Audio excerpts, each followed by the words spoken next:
Hello there. Welcome back to Grade 10 Economics. In this video, we want to look at the question paper of March 2024. And we are going to look at question 3 of that question paper that is on macroeconomics. So our question has got 40 marks. It requires you to spend on average 30 minutes on that question. So let's not forget to subscribe and share to our channel. Let's share the link to our colleagues who are doing Grade 10 Economics. More typical examination questions are going to be uploaded on this channel. So let's stay tuned. Our question 3 is on macroeconomics. Remember, macroeconomics, we are saying this is an aggregated economy point of view. We are looking at the whole economy when we are looking at macroeconomics. So the factors that we are going to look at are factors that affect the whole economy. So as for the first question that we have there, is 3.1, and it reads, answer the following questions. We are given on 3.1.1, name two floors are found in the circular floor, and our question has got 2 marks. Obviously, you just have to name two floors that we have, and each one is 1 mark. Remember, we've got the real floor and the money floor. So this is exactly what we have according to our answer section. So coming here, you'd see that these are other section, and we have got the real floor and the money floor. So those are the two floors found in a circular floor. So that's what we have on the first part. We go to the second part of the question. Is saying, how can business cycle be measured? How can business cycle be measured? So remember, a business cycle is measured from it can be from a trough to trough or from a peak to peak. Remember, our business cycle looks like this. It goes up, it goes down, it goes up, it fluctuates, and we are saying we can measure it from a peak. Remember, this represents a peak to a peak. So this is a complete business cycle. So when it moves down, it moves up again to a peak. It represents a business cycle. Or it can be from a trough. Remember, a trough is the lowest point to the lowest point of a trough, which just called negative points. Then if it moves it moves up and then goes down again. So the movement from year to year, this represents a measurement that we are saying that's a complete cycle. So that's what we have on the second part. So we can just try to see in terms of again that description as we are given it in our answer section. So we are seeing that business cycles can be measured from peak to peak and or from trough to trough. So this is just a spelling error. We can just represent it as a trough. So we've got trough to trough or peak to peak. So this is how we measure our business cycle. So we go to the next part of our question, which is going to be question 3.2, which is start the information below and answer the questions that follow. So we're given the national account aggregate for 2022. So this is the table that we are given, where we've got the private sector, secondary sector, and the tertiary sector. Then we've got GDP at basic prices. We add our taxes on products. We subtract our business or some subsidies on products. Then we get GDP at market price. So first question is saying identify the method of national income used above. Identify the method of income used above. Remember here we are having GDP at basic price, and we add our taxes on products, and then we subtract subsidies on products to get the GDP at market price. So basically, the one that uses this formula, remember, it's the production method. So we again have that description in our answer section as the production method. So if you go back, you'll see that we have that as the production method. So the method that is being used there is the production method. So we go again to see in terms of the next question that we have. 3.2.2 is which sector contributes. So we go to see which sector. We have got sectors that are mentioned here, whereby we have a primary, secondary, and tertiary. Of the 388,825. 3,088,825 is the biggest, the highest figure that we have. Then we can just include it as the answer on our answer section. So we are seeing that we've got the tertiary sector mentioned is a sector which is contributed the most to the South African GDP according to the extract. So we go to the next question. You see that we have a question 3.2.3, which is saying briefly describe the term subsidy and the term subsidies. So the question requires us to define the term subsidies. So basically, we know that subsidies, we can define subsidies as assistance that is given to firms that are facing high cost of production, so that they face lower cost of production. So the main aim is so that they reduce their price. So basically, that's what we have in terms of subsidies.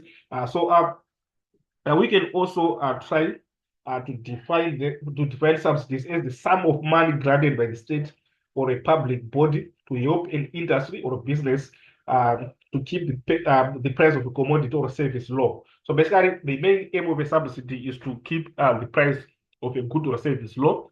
And we know that this is an instrument that is mainly used under the fiscal policy. Remember, the fiscal policy is affected by the government. So the main objective behind that is to protect the consumer by so that the consumer can be charged lower prices. So basically, that's what we have. Then I will try to see according to other section what description we have in terms of subsidies. So this is the description that we have according to this video. It says subsidies refer to financial assistance that is given by the government to businesses and households. So basically, this is what we have. So and we are saying this financial assistance that we are having is the financial assistance that is main objective of reducing the price. So price reduction is the main aim. So this is what we have on 3.2.3. We go to the next one, which is now our question 3.2.4 says, why are South Africa GDP figures always greater than GNP figures? Why is GDP figures greater than GNP figures? Remember, GDP, we are saying this is the total monetary value of goods and services that has been produced in the domestic economy. That's GDP. They have been produced in the domestic economy, and they include the calculation of GDP includes foreigners that are producing in South Africa. But if you look at GNP now, GNP is the calculation of the total monetary value of goods and services produced by South Africans, and no matter their location. South Africans that are producing in South Africa and South Africans that are producing outside South Africa. So that's GNP. So when we have a scenario now when the GDP is greater than the GNP, it means we are having more foreigners that are coming and producing goods domestically in South Africa. So basically, that's the essence. So within that context, we can try to come up now with an explanation on why we have GDP figures be greater than our GNP figures. Remember, GDP is gross domestic product and GNP is gross national product. So basically, we go to other section and try to see what explanation do we have in terms of that scenario. 3.2.4 is saying, why are SA GDP figures always greater than GNP figures? And the response that we have is South Africa invests less in other countries than the investment made by foreigners in South Africa. This is exactly as the explanation that we've just explained. So we go to the next part of the question, which is now 3.8. It's shown in the table, show all calculation. So we have to come up with the calculation now to calculate GDP at market price. But obviously, we have to calculate our market price is we are trying to arrive at the market price. So basically, we are saying GDP at basic price plus taxes on products minus subsidies on products. So basically, we are saying 4,159,000, 4,159,696. We add plus taxes on products. So we are adding another subtracting. We calculate it like that. I will try to calculate 151,535. 151,535. So basically, this is the final answer. So we go to our answer section, you see that we have got that calculation that we have there, whereby we are saying 4,159,696 plus 100,745 minus 108,906. We get 4,151,535. Although we have the presentation in a vertical format, whereby we have a table. So this is what we have. So this becomes our final answer, which is now representing GDP at market price. So basically, that's what we have on that part. And this becomes the last part of this page. We go to the next page and see what question do we have. We're now on 3.3, which reads, start the information below and answer the following questions. We are given a picture that you are given there in the form of a cartoon. And we see that we are given the cycle peak, and then we see that this seems to be a business cycle. And we first question is saying identify the graph shown by the picture above, which is our 3.1. So we try to identify. Obviously, we have to come up with what does it represent. So according to our analysis, we are saying it's a business cycle. Obviously, it's a cycle, and remember here, this is another hint that we can use. It's the cycle, written the cycle peak. So obviously, this represents a business cycle. So we are saying it's a business cycle, and then we go to the second part of the question, which says which period is illustrated in the above picture. Which period is illustrated in the above picture. Obviously, we are seeing that the cycle is increasing. The cycle is obviously increasing according to information given. So it represented upswing. And upswing, so downswing is when it's showing a reduction or it's showing a slow peak that is downward. And this one is upward, so it represented upswing. So basically, we go again to the next part of the question, which say, briefly describe the term a leading indicator. Briefly describe the term leading indicator. So you'd see that leading indicator, obviously, it indicates something that is before. So if you go to our answer section, you'd see that we've got a typical explanation that we're able to say leading indicators are those indicators that change before the business cycle changes. So something that that indicates before the business cycle changes is a leading indicator. Those are the first point that we have. Second point is saying they tell economists about the future state of the economy. They tell economists about the future state of the economy, and lastly, they reach the peak or trough before economy reaches it. So basically, these are the points that are explaining leading indicator. But if you go back to our question, you see that this question has got 2 marks. Obviously, 1 point of the points that we have can make you get your 2 marks. So you go to the next one. Explain the recovery as a phase of our business cycle. We know that our business cycle looks like this. We have got upswings and downswings. So a recovery is a point when they try to represent a recovery. We are saying a business cycle is like this. And the recovery is this part when the business cycle is starting to increase from a trough. Remember, this one is a trough. So when we are just passing the trough, the economy is starting to recover. That's where we've got the recovery phase. So the question is saying explain the recovery phase as a phase of business cycle. So this is the phase that we are just coming from the trough. So we go to our other section and try to see the explanation that we have in terms of recovery phase. This is a phase where economic activity slowly starts to increase. So basically, that's what we have. It is the phase after the trough, which is exactly what we're trying to explain. Then they start to hire few people and order more materials. This is what will be transpiring in the businesses. Producers take out more loans to buy capital goods. And lastly, businesses are increasing their profits as more production take place. So that's what we have on that part. We'll go to the next part of the question, which is 3.3.5, which reads, how does load shedding affect the business cycle in South Africa? Obviously, load shedding, we know that when there's load shedding, production will stop because obviously production uses electricity. So basically, we are going to see reduction in the economic activity in the economy.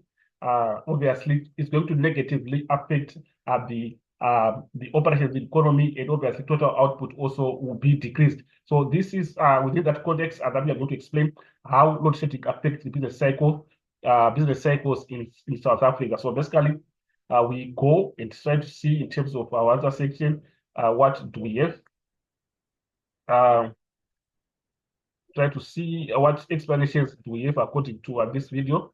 3.3.5 reads, business cycle may go to recession or depression. So basically, recession and depression represents the parts of economic activity when it's going down. So that's a recession. So first one is saying load shedding, which can cause the decrease of production in businesses and in turn results in loss of profits. So that is the first point that we have.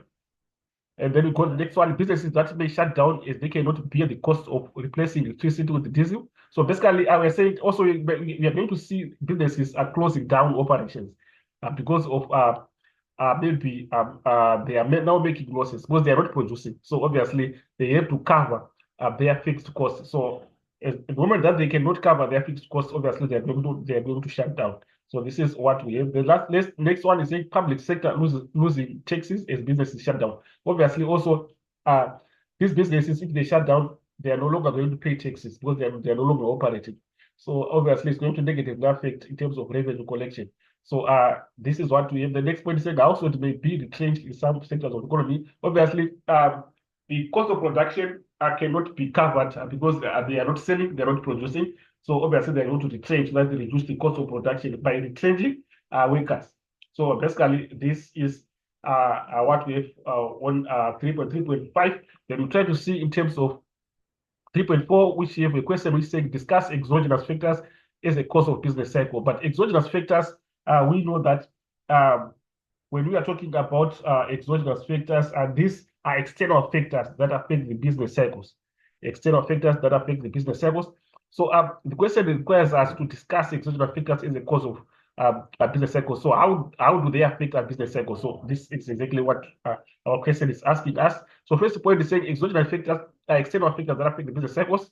And the second one, these factors originate from outside the economic system. So we can also understand it from that point of view. Then the monetarists believe that markets are inherently stable. So this is the view, the monetarist view, that markets are not stable. So obviously, that notion, what we expect is that there should be a visible end that we should see interfering to make the markets stable. So we go to the next one. Monetarists argue that government intervention is not necessary, as government can destabilize the stable economy. And this is the view of the monetarists. The last example like flooding can damage the infrastructure and agricultural products. So this is the explanation that we have. So the issue of flooding, becomes also an exogenous factor. The issue of flooding also becomes an exogenous factor that is coming in. It is coming in as it is damaging the infrastructure and agricultural products. So from that point, we can see the explanation of exogenous factors and try to see what number of marks that we have according to that question. We have got 8 marks, which can take note of that. Then lastly, we've got evaluate the effect of leakages in the economy. So we also need to understand what are leakages. So, but leakages are these are withdrawals that decrease national income in the circular flow. So when you have a leakage, it's something that is decreasing the income that is circulating in the circular flow. Then we say there is a leakage. So the question is saying evaluate the effect of leakages in the economy. So obviously, it is going to reduce the national income, basically, and that's the most possible effect that we have. Then we try to see now the explanation that we have in terms of effects of leakages, negative. So we are going to see that we are going to have negative and positive. And remember, our question is saying evaluate. So whenever we're evaluating, we should look at both sides. So we are looking at benefits or costs or negatives, positives, advantages or disadvantages. So basically, in this case, we are looking at negatives and positives. So we are starting with negatives. The first negative that we have is that leakages are withdrawals that decrease national income. So this is just explaining what we mean by a leakage. The nextly takes and reduces disposable income of households and firms, and thus affect consumption. So leakage is in the form of taxation, because when the SARS do tax the households and firms, it means they are removing income in the circular flow, as they are taking money from the households and firms. And when that happens, it's also going to affect consumption, because people are going to buy less, as some part of their income is being taken by the revenue collection agents. So obviously, it reduces consumption. Then we go to the next point, which is saying high income taxes discourage workers and cause unemployment. So obviously, if the taxes are too high, obviously workers might find it irrelevant for them to go to work, as a greater proportion of their salaries is being taken by the government through taxes. So we are going to see unemployment. Then the question extends and say, while others choose to work for foreign companies, that's when we are going to see that people are going out of the country and working in other countries where we have conducive tax systems, whereby they are not being charged, and not much of their incomes is being taken by the government through taxation. So basically, that's what we have. Then next one, imports will increase the outflow of money and will reduce job opportunities. So imports also is a form of a leakage. When there's an input, it means we are buying goods and services outside the country. So we are giving money to the outside world. So there is a leakage. the income that has been circulating is going to reduce because the money is going out. So basically, the statement is saying if imports will increase the outflow of money and will reduce job opportunities. Obviously, the money that was supposed to be reinvested in our local economy is going outside. When it's reinvested in the local economy, it means that the firms are going to expand their production and accommodate more workers. So we have more job opportunities. But in this case, it's a reduction. So this is what we have. Then we got last point. More savings may reduce disposable income that can be used for consumption. So you're going to see that savings again is a form of a leakage. When you are saving money as an individual, you are removing money in the circular flow because that money you're supposed to spend it and buy goods and services. And when you buy goods and services, you are injecting in the circular flow and you are increasing the income that is circulating. So it's saying more savings may reduce disposable income that can be used for consumption, which is very correct. So this is that we're watching for the negative part. The only positive part, we also have some points that are explaining. The first point is saying taxes are the main source of income that can help to boost government spending on public goods. So you're saying by using tax, but since we are saying tax is another form of a leakage, it can be positive in the sense that a government are going to collect that revenue and then they are going to use it so that they provide public goods. They spend all that revenue to provide public goods. Then the next one is saying imports on capital goods benefit the country in the production process. Capital goods, we're talking about equipment, machinery that is used in the production processes. So when you import those typical equipment and machinery, they are going to be used in the production processes, and obviously our economic activity will also increase.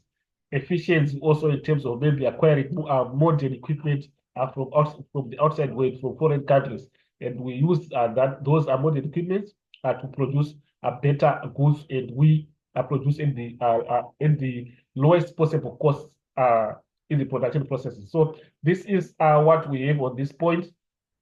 Then lastly, savings are needed to ensure economic growth as they become investments in the long run. So basically, I said again, savings as an element of a leakage can be a positive from the point of view that you are saving so that you can use the income tomorrow.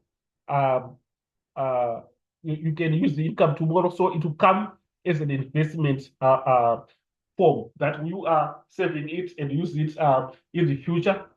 Maybe if it's a firm that is saving, it's saving it today so that in the future it can expand its production, and when it expands its production, it's going to benefit the economy in terms of economic growth. So this becomes a positive in that way. So this is an investment that is coming in, and we are seeing that this benefit is coming in the long run. It is something that comes in the long run. It's not something that is immediate. We are going to notice the benefits in the future. So this is what we have on the last explanation that we have on the positive part. So this becomes the last part of our question. Hopefully the video was helpful. Let's not forget to subscribe and share to our channel. More typical examination questions are going to come. Let's turn on the notification button so that when we upload new videos, you get notified. Let's share the link to our colleagues who are doing grade 10 economics. As for this video, I'm signing out. Let's meet again in the next video.